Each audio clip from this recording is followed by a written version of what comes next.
Give me a short yet powerful hook, she laughed when she said it. In front of everyone. His cute little startup won't pay our bills. The room filled with champagne clinks and polite smiles, but all I could hear was the sound of something inside me cracking. I loved a woman who had built her life on certainty. And that night, at her own birthday party, she made me feel like I was the only risk she regretted. I didn't know if our love would survive my dream. At 42, she carried herself with the kind of confidence that didn't need to announce itself. The rooftop restaurant shimmered under warm amber lights, glass railings reflecting the city skyline like something out of a magazine.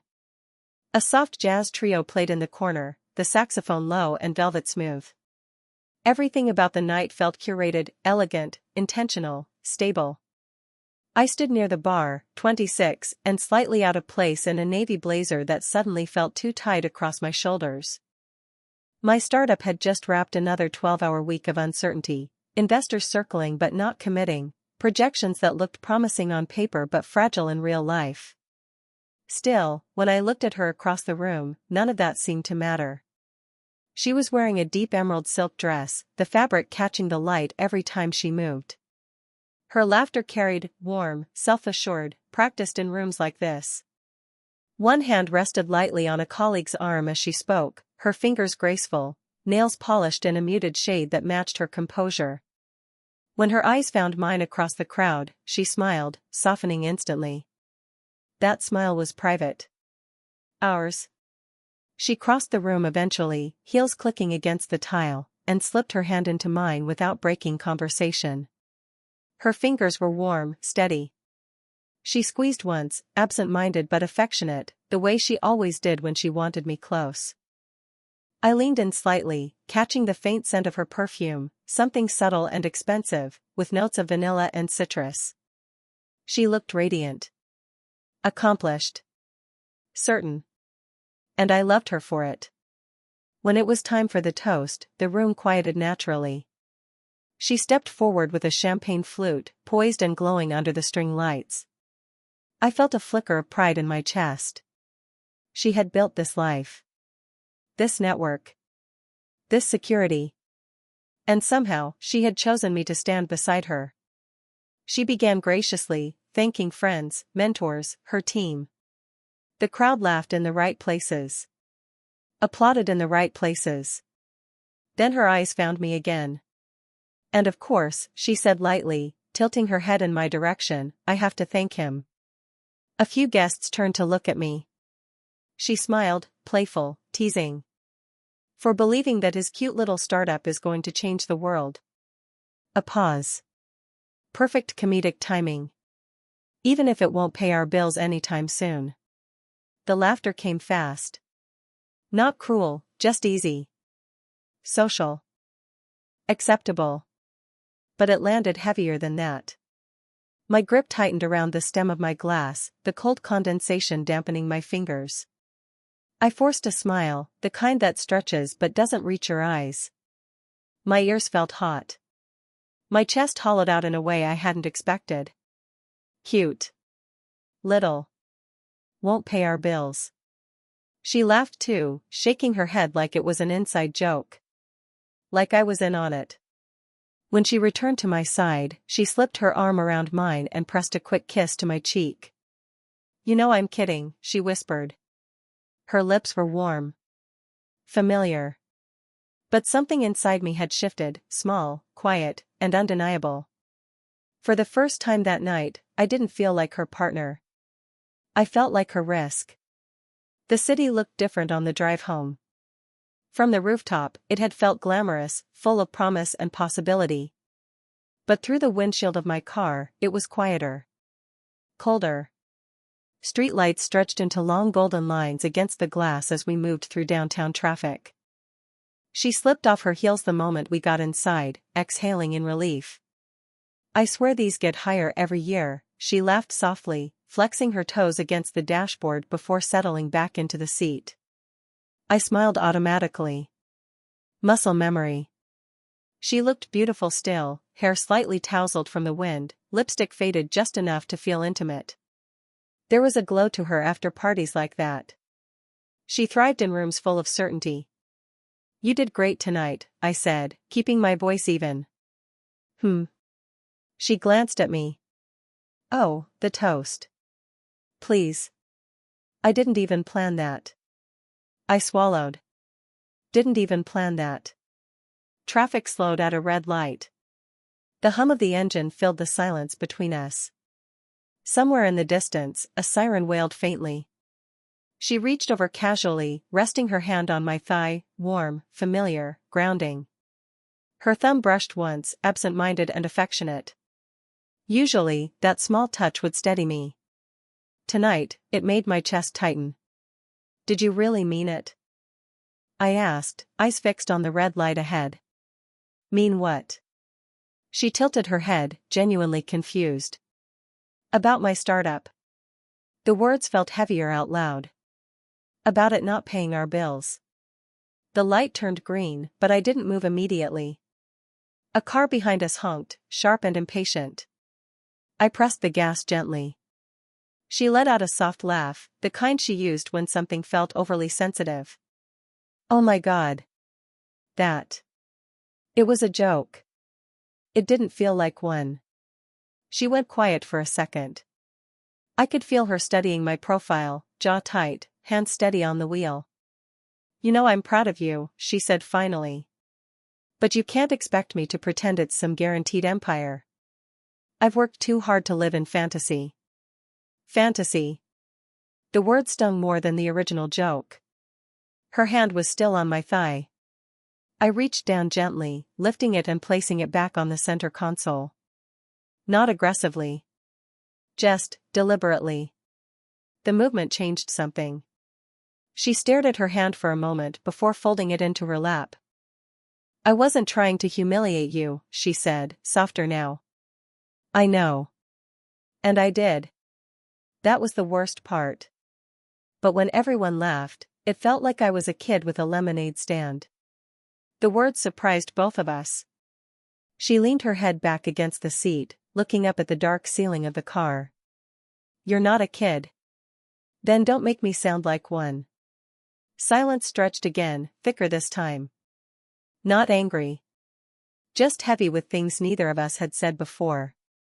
We pulled into her driveway, the house standing pristine and steady under the porch light. Security. Structure. Stability. Everything she valued. I turned off the engine, but neither of us moved to get out. I need to know you believe in me, I said quietly. Not just tolerate me. Her breath caught, barely audible, but I heard it. Outside, the night was still. Inside the car, something fragile had begun to crack open. Distance doesn't always arrive with slammed doors. Sometimes it settles in quietly, in the spaces between goodnight kisses and unfinished sentences. The week after her birthday felt careful. We didn't argue again. Not really. On the surface, everything moved as usual. Morning coffee. Shared playlists in the car. Her perfume lingering in the hallway after she left for work. But something had shifted. I worked later than usual at the kitchen table, laptop casting a pale glow against the dark apartment. The numbers on the screen blurred together, projections, burn rates, investor notes. Every time I heard her heels click across the hardwood floor behind me, my shoulders stiffened before I could stop myself. One evening, she paused in the doorway, watching me. You're still up, she said softly. Just finishing something. She stepped closer, the air changing subtly as her warmth reached me. I felt her hand settle on my shoulders, firm, reassuring. Her thumbs pressed into the tight muscles at the base of my neck, slow and thoughtful. It was such a familiar gesture. Grounding. Intimate. I closed my eyes without meaning to, leaning back into her touch. For a moment, everything felt like before. Her fingers kneaded gently, her breath brushing the side of my ear. You work too hard, she murmured. I almost turned then. Almost pulled her into my lap the way I used to, burying my face against her collarbone, breathing her in like safety. But I didn't. Because part of me wondered if she saw this, all of it, as temporary. A phase I'd outgrow. A risk she was tolerating until I came to my senses. She must have felt the hesitation in my body. Her hands slowed. "I'm not your enemy," she said quietly. "I know." But I wasn't sure she was on my side either. Later that night, we lay in bed facing opposite directions for the first time since we'd started dating. The mattress dipped slightly between us, a subtle but undeniable space. Her back was warm only inches away. I could hear her breathing, steady at first, then uneven. Like she was awake longer than she wanted me to know. I stared at the faint light spilling in from the street lamp outside, tracing quiet patterns on the ceiling. I missed her, even though she was right there. The next morning, she scrolled through her phone while I explained an upcoming investor pitch. She nodded at the right moments, but her eyes flicked back to her screen too quickly. "That's great," she said, distracted. "Just, make sure it's solid." Solid. Safe. Certain. Her world had always been built on stability, years of climbing, saving, protecting herself from depending on anyone. She had earned every polished surface in her life. And I admired that. But I was still building. Still risking. Still believing in something fragile and unseen. One afternoon, I caught her watching me from the hallway again, something unreadable in her expression. Not disappointment. Not exactly doubt. Fear. Not of me. Of falling. Of trusting something that didn't come with guarantees. And for the first time, I realized this wasn't about money. It was about timelines. She had already survived her uncertain years. I was still living mine. And somewhere between her caution and my ambition, we were learning how easily love could feel, unsteady. The rain started just after dinner. Not a dramatic storm, just a steady, persistent tapping against the kitchen windows. The kind of rain that makes everything feel smaller. Closer. She stood at the counter drying a wine glass, movements precise, controlled. I sat at the table with my laptop closed in front of me, unopened emails waiting like silent accusations. Neither of us had mentioned the distance growing between us. We had both been pretending we didn't feel it. "I got feedback from one of the investors," I said finally. She didn't look up. "Oh. They're interested. They just want to see more traction first." The dish towel paused in her hands. "That's good, right?" "Yeah." I hesitated. "It is." Silence again. The rain filled it. She set the glass down carefully, lining it up perfectly with the others. "You know I worry," she said, her back still turned to me. "It's not because I don't think you're capable." I let out a quiet breath. "Then why did it feel like you were embarrassed of me?" That made her turn. "I wasn't embarrassed. At your party, it felt like I was the punchline." Her jaw tightened slightly. Defensive reflex. "You're being sensitive." I stood up then, not aggressively, just unable to stay seated anymore. "I'm allowed to be hurt." The words landed heavier than I expected. Her arms crossed over her chest, not cold, protective. "I was joking. Everyone jokes about their partners. Not like that." Rain slid down the window behind her, distorting the city lights outside. "You made me sound small," I said, my voice steadier than I felt. Like I was playing business instead of building one. Her expression shifted, just slightly. "I've spent 20 years making sure I never depend on something unstable," she replied, quieter now. "You think that's easy to let go of?" "I'm not asking you to let it go. I'm asking you not to belittle it." My hands were trembling, barely. I pressed them against the back of a chair to steady them. "I don't need you to believe my startup is guaranteed," I continued. "I need you to believe I'm not naive for trying." That did it. The fight drained from her face, replaced by something more vulnerable. Her shoulders dropped, just a fraction. "I don't think you're naive," she whispered. "Then why did it feel like you were warning everyone not to take me seriously?" The question hung between us. She looked down at the floor, blinking slowly. When she spoke again, her voice had lost its sharp edges. Because if it fails, I don't know how to catch you without losing my balance too. That wasn't what I expected.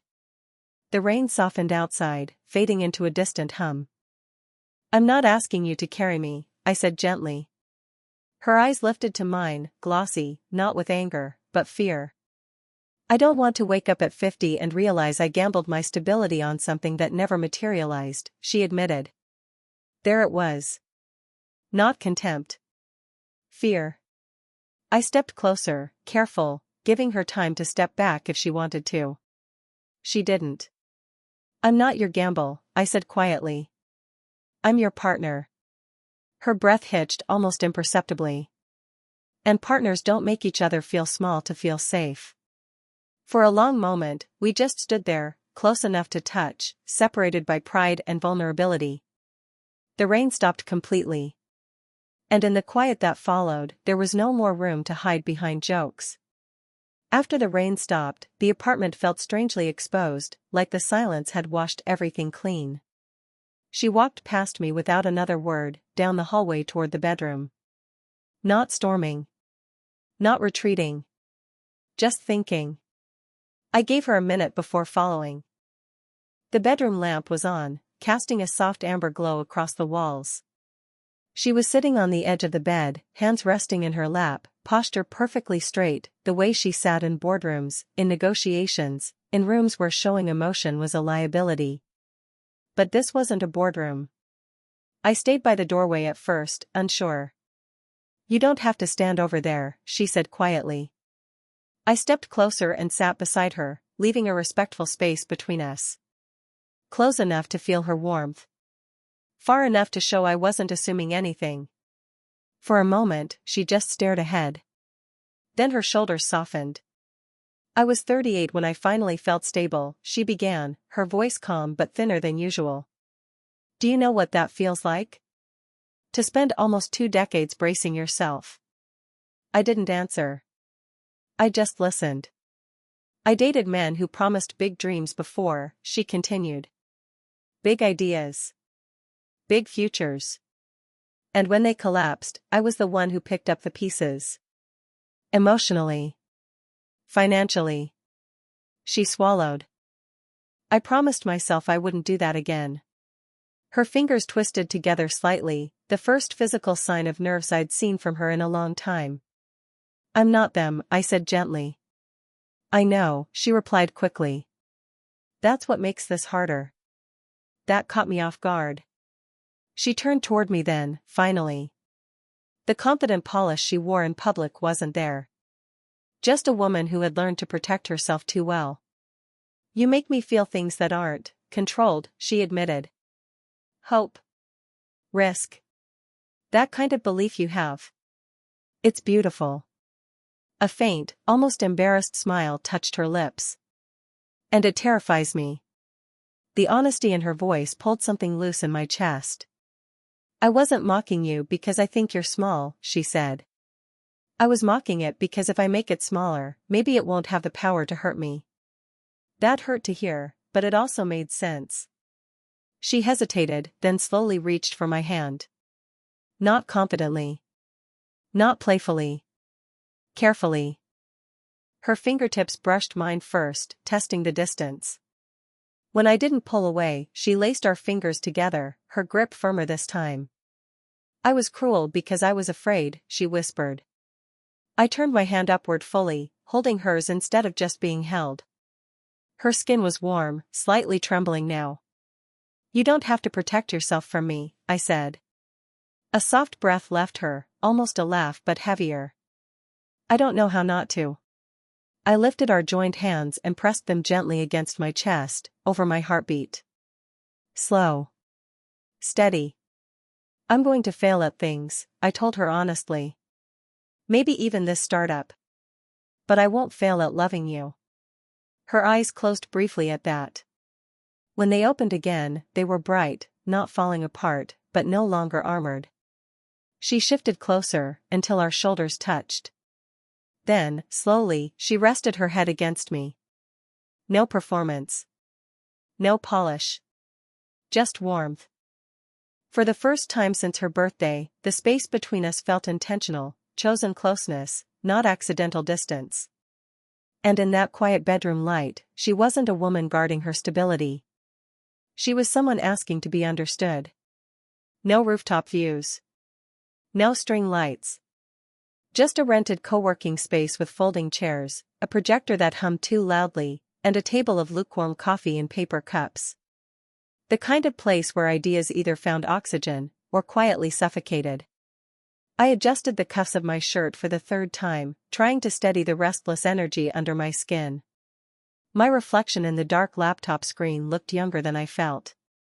Hopeful. Slightly exhausted. I didn't tell her not to come. But I didn't invite her either. After our conversation in the bedroom, things had softened between us, but softness is fragile. Words are easy in lamplight. Belief is harder under fluorescent bulbs.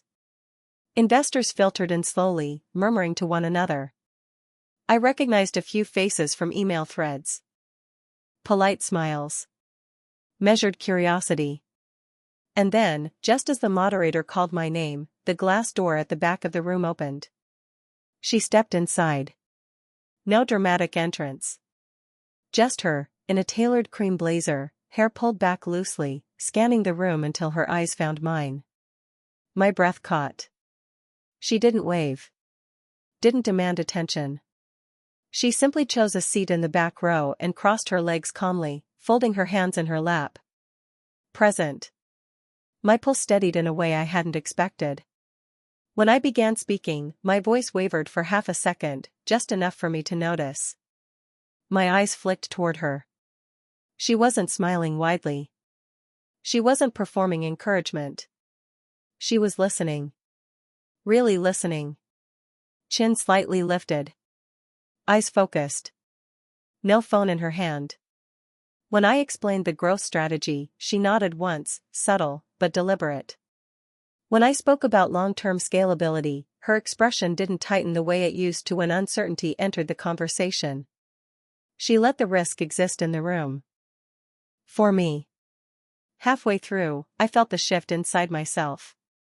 I stopped trying to sound impressive and started speaking honestly, about the problem we were solving, about why it mattered to me. My hands moved more naturally. My shoulders loosened. When I finished, there was real applause. Not thunderous. Not life-changing. But genuine. Afterward, people approached with questions. A few business cards were exchanged. Promises of follow-ups. And then she was standing in front of me. Up close, I could see the faint crease between her brows, not worry this time. Concentration. You were incredible, she said simply. Not cute. Not little. Incredible. The word settled deep. She reached up, adjusting my collar slightly where it had folded inward. Her fingers brushed my neck, slow, deliberate. Not absent-minded like at the party. Intentional. I didn't understand all of it, she admitted softly. But I understood you. That mattered more than she'd probably realized. I'm proud of you, she added. The room around us blurred slightly at the edges. Not because it was perfect.